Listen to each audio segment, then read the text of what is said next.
Dostlar, шипырын жауып қойдық қазір. Енді асты жағын обшивать етеміз. Толық. Жостарын бәрін былай қарай лақтырамыз да. Бұраймыз да шипырлары. Ақ шипыр былай кетеді. Чик-чик-чик.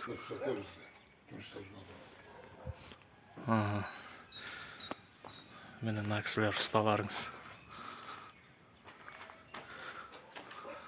Полный асты обшивать етіледі. Толығымен. Шипырлардың бәрі чик-чик-чик былайынан кетеді. И алды жағында как козерог сияқты болады ғой. Шыққан кезде. Мына жері 1 метр алда қарай шығады. И козерог былайынан.